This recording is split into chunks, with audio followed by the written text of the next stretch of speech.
नमस्कार दोस्तों, कैसे हो आप सब लोग।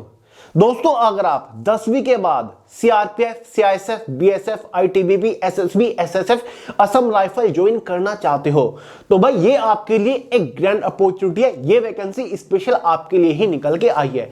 जी हां दोस्तों, मैं बात कर रहा हूं एसएससी कांस्टेबल जीडी भर्ती 2025 के बारे में, जिसका कल फुल डिटेल ऑफिशियल नोटिफिकेशन जारी कर दिया गया। ऑनलाइन फॉर्म भी भरे जाने स्टार्ट हो चुके हैं। ये भर्ती ऑल इंडिया की वैकेंसी है। मेल और फीमेल दोनों ही कैटेगरी कैंडिडेट एलिजिबल है। तो आगे इस वीडियो में इस वैकेंसी के रिगार्डिंग संपूर्ण जानकारी आपको देने वाला हूं। इसका full detail selection procedure step by step समझाऊंगा। एज लिमिट, क्वालिफिकेशन के बारे में बात करेंगे। एग्जाम पैटर्न को डिस्कस करेंगे। एग्जाम का full detail syllabus, subject wise, topic wise PDF form में प्रोवाइड करा के जाऊंगा। साथ ही ये भी बताऊंगा इस एग्जाम के लिए आखिर तैयारी कैसे करनी है ताकि आप एग्जाम को फर्स्ट अटेम्प्ट में इजीली क्रैक कर लो। सिलेक्शन होने के बाद इस पोस्ट के ऊपर exact initial in hand salary कितनी मिलेगी, exam centre, job profile, job location के बारे में बात करेंगे। तो गाइस, अगर आप इस भर्ती को लेकर थोड़े से भी इंटरेस्टेड है तो वीडियो को पूरे ध्यान से आखिर तक जरूर देखिएगा। तो चलिए फटाफट वीडियो शुरू करते हैं। बट उससे पहले आपको एक छोटी सी जानकारी दे दूं गाइस, अगर आप इस एग्जाम को अच्छे स्कोर के साथ क्रैक करना चाहते हैं या फिर आप किसी भी बड़े छोटे कॉम्पिटिटिव एग्जाम की तैयारी कर रहे हैं और जीएस से आपकी नहीं बन रही है, जीएस जितना भी पढ़ लो खत्म नहीं हो रहा है, तो घबराइए मत, पेश है आपके लिए GS bomb. Guys, GS bomb general awareness के अब तक की एक सबसे सर्वश्रेष्ठ ई बुक है। ई बुक मतलब जिसे आप फोन के अंदर डाउनलोड करके पढ़ना शुरू कर सकते हो। गाइस, अगर आप इस ई बुक को सिर्फ एक बार अच्छे से पढ़ लेते हो ना, किसी भी कॉम्पिटिटिव एग्जाम में इससे बार जीएस का क्वेश्चन नहीं बनेगा। जीएस के चित्थड़े उड़ा के आओगे, ये मेरी गारंटी है।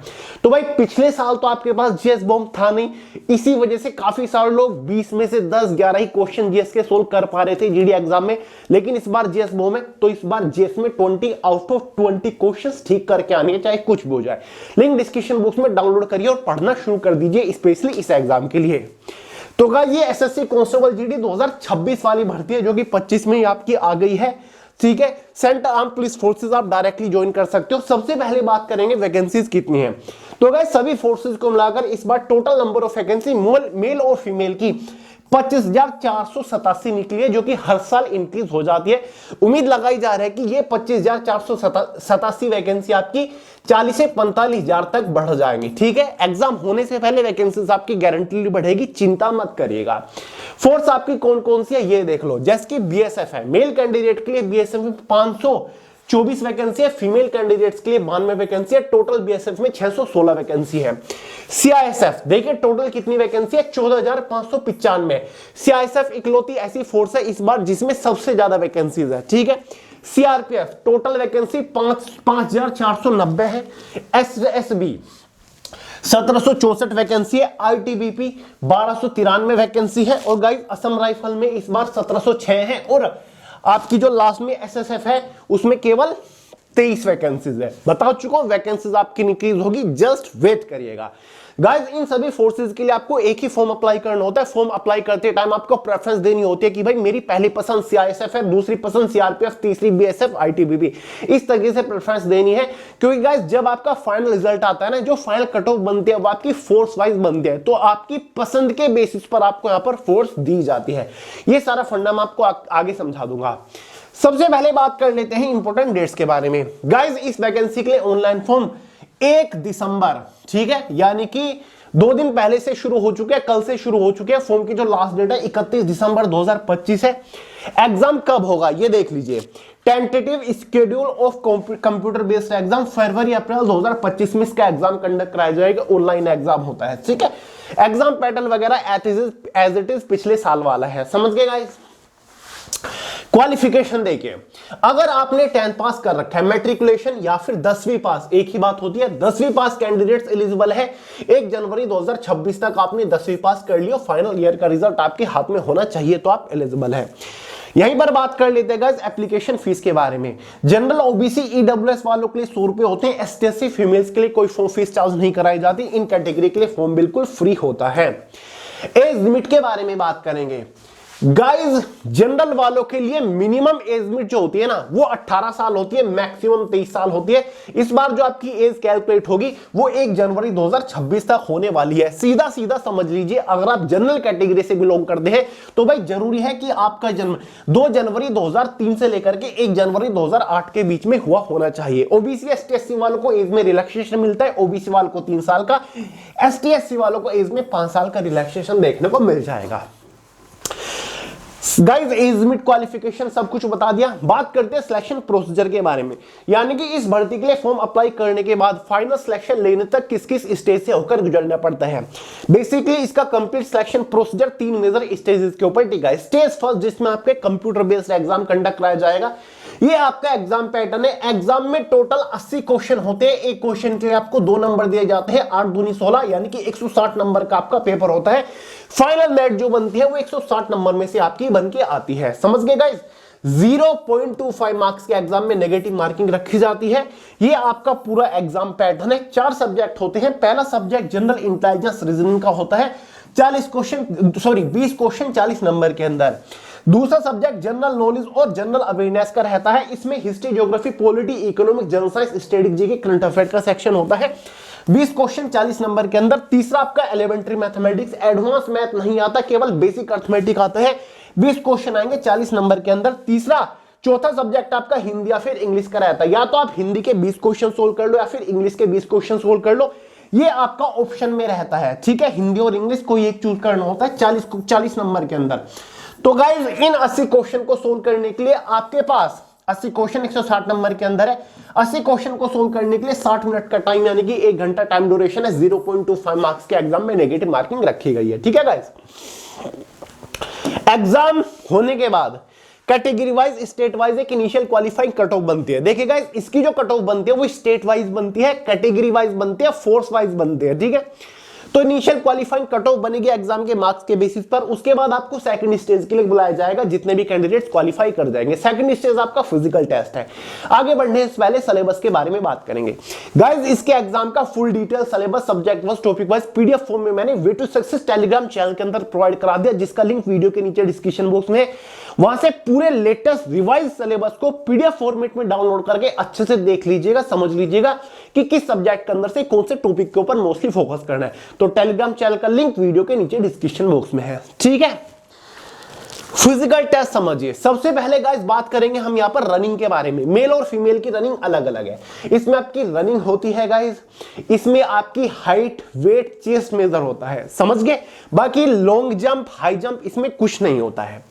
सबसे पहले मेल कैंडिडेट्स के लिए रेस, यानी कि जो रनिंग होती है वो आपकी 5 किलोमीटर की रनिंग होती है, 24 मिनट के अंदर क्वालिफाई करनी है। फीमेल कैंडिडेट्स के लिए 1600 मीटर की रनिंग है, जो कि आपको 8.5 मिनट के अंदर क्वालिफाई करनी है। ठीक है गाइस, बाकी जो लद्दाख रीजन के कैंडिडेट्स हैं उनके लिए रनिंग में छूट है। ये आप देख सकते हैं, 1600 मीटर मेल कैंडिडेट के लिए 7 मिनट के अंदर, फीमेल के लिए 800 मीटर की दौड़ 5 मिनट के अंदर। समझ गए गाइस। फिजिकल स्टैंडर्ड टेस्ट यानी कि मेजरमेंट टेस्ट जो होगी, माप तोल आपकी जो होगी, मेल कैंडिडेट के लिए हाइट 170 सेंटीमीटर है। और ये कौन कौन सी कैटेगरी है? जनरल, ओबीसी और एससी कैटेगरी है। ठीक है गाइस। फीमेल कैंडिडेट के लिए जो मिनिमम हाइट है वो 157 सेंटीमीटर है और इन तीनों कैटेगरी के लिए है। ठीक है, बाकी जो अदर रिजर्व्ड कैटेगरी है उनमें आपको रिलैक्सेशन मिल जाएगा। जैसे कि मेल कैंडिडेट्स के जो शेड्यूल्ड ट्राइब यानी कि एसटी कैटेगरी के कैंडिडेट्स हैं उनके लिए हाइट 170 नहीं है, उनके लिए 162.5 सेंटीमीटर है। फीमेल एसटी कैटेगरी वालों के लिए 150 सेंटीमीटर की हाइट है। बाकी जो नॉर्थ ईस्टर्न स्टेट्स के कैंडिडेट्स हैं उनको भी हाइट में काफी अच्छा खासा रिलैक्सेशन है, आप यहां पर देख सकते हैं। ठीक है गाइस, वहीं पर दोस्तों बात कर लेते हैं, ये पूरा हाइट का मैंने लिख दिया है। जो स्पेशल कैटेगरी से बिलोंग करते हैं, डोगराज, मराठास, कुमनोईज जो है उनको हाइट में अच्छा खासा रिलैक्सेशन है। ठीक है, बात करते हैं चेस्ट के बारे में, जो कि मेल कैंडिडेट्स की मेजर होगी। मिनिमम जो आपकी यहां पर चेस्ट रखी गई है बिना फुलाव के बाद वो आपकी 80 सेंटीमीटर रखी गई है, और वही जनरल, ओबीसी और एससी कैटेगरी वालों के लिए। ठीक है, 5 सेंटीमीटर का मिनिमम एक्सपेंशन मतलब फुलाव देना होगा, जिसके बाद आपकी चेस्ट 80 से 85 सेंटीमीटर तो हो ही जानी चाहिए। समझ गए गाइस। बाकी चेस्ट में भी रिलैक्सेशन है। एसटी कैटेगरी वालों के लिए 80 नहीं 76 सेंटीमीटर है और 5 सेंटीमीटर का फुलाव है। जो स्पेशल कैटेगरी से बिलोंग करते हैं, डोगराज, मराठास, उनके लिए 78 सेंटीमीटर यहां पर चेस्ट रखी गई है। ठीक है, तो फीमेल कैंडिडेट के लिए वेट मेजर होगा, मेल कैंडिडेट्स के लिए वेट जो होगा वो हाइट के अकॉर्डिंग होता है। लेकिन जो हमारे फीमेल कैंडिडेट्स हैं, ठीक है, उनके लिए मिनिमम जो वेट यहां पर रखा गया है वो 40 किलोग्राम का होना चाहिए। 40 किलोग्राम से अगर किसी फीमेल कैंडिडेट का वेट कम है उनको डिस्क्वालीफाई कर दिया जाएगा। तो इतना कम से कम वेट आपका होना चाहिए। बाकी वेट आपका हाइट के अकॉर्डिंग मेजर करता है। ठीक है, जो बॉडी मास इंडेक्स होता है उसके बेसिस पर। तो गाइस ये जो आपका पूरा फिजिकल टेस्ट है, चाहे आपकी हाइट वेट चेस्ट मेजरमेंट हो, रनिंग हो, ये पूरा का पूरा क्वालिफाइंग नेचर है, इसके लिए कोई नंबर नहीं दिया जाता। फिजिकल टेस्ट क्वालिफाई करो, थर्ड स्टेज में आपको एंट्री मिल जाएगी, जो कि आपका मेडिकल टेस्ट होता है। मेडिकल टेस्ट वही होता है जो कि सीआरपीएफ सीआईएसएफ के लिए होता है। मेडिकल टेस्ट की सारी जानकारी नोटिफिकेशन में दे रखी है कि कौन कौन से टेस्ट वगैरह आपके इसमें होने वाले हैं। नी नोक नी वगैरह, जो फ्लैट फुट है, टैटू की लोकेशंस वगैरह, आई साइट कितनी होनी चाहिए, हियरिंग रेंज वगैरह, ये सारी की सारी चीजें नोटिफिकेशन में दे रखे हैं, आप देख सकते हैं। नोटिफिकेशन भी सॉरी मेडिकल टेस्ट भी आपका क्वालिफाइंग नेचर, उसके लिए भी कोई नंबर नहीं दिया जाता। मेडिकल टेस्ट क्वालिफाई करने के बाद आपका फाइनल सिलेक्शन जो होगा वो केवल और केवल एग्जाम के मार्क्स के बेसिस पर होगा।